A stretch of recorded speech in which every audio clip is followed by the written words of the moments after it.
Hi అందరికీ welcome back to our channel Muniparvathi vlogs. ఈ vlog చూసి పాస్తా ఎలా చేయాలో చూపిస్తాను, రండి వచ్చేయండి.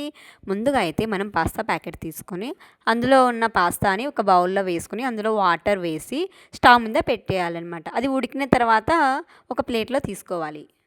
ఇంకా పాస్తా అయితే ప్లేట్లో తీసుకున్న తర్వాత స్టవ్ మీద ప్యాన్ పెట్టి అందులో ఆయిల్ వేసి ఆవాలు కరివేపాకు వేసింది అవి వేగిన తర్వాత ఉల్లిపాయ ముక్కలు సన్నగా తరుక్కొని వేసుకోవాలి. అందులో టమోటాలు కూడా మనం సన్నగా తరుక్కొని వేసుకోవాలి అనమాట. కొత్తిమీర కూడా సన్నగా తరిగి వేయాలి.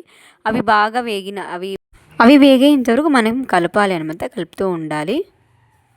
టమోటాలు ఉల్లిపాయలు వేగిన తర్వాత మనమైతే సాల్ట్ అయితే వేసుకోవాలి. సాల్ట్ కూడా ఉల్లిపాయలు టమోటాలు త్వరగా వేగిపోతాయి అన్నమాట వేస్తే. అవి వేగిన తర్వాత మనం అల్లం పేస్ట్ నూరి పెట్టుకున్నాం కదా, అల్లం పేస్ట్ కూడా వేసుకోవాలి. అది కూడా బాగా వేగాలి. వేగేంత వరకు కలుపుతూ ఉండాలి.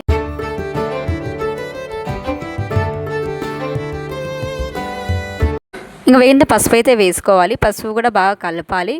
ఇంకా ధనియాల పొడి వేసుకొని కారం పొడి కొంచెం వేసుకోవాలి. కారం పొడి వేసుకున్న తర్వాత మనం గరం మసాలా కొంచెం యాడ్ చేసుకోవచ్చు, బాగా ఉంటుంది గరం మసాలా. అవన్నీ వేసిన తర్వాత మనం బాగా కలుపుకోవాలి. బాగా కలిపిన తర్వాత పాస్తా అయితే యాడ్ చేయాలి. పాస్తా వేసిన తర్వాత వాటిని కూడా బాగా కలపాలి. పాస్తా అనేది బాగా కలుపుతూనే ఉండాలి.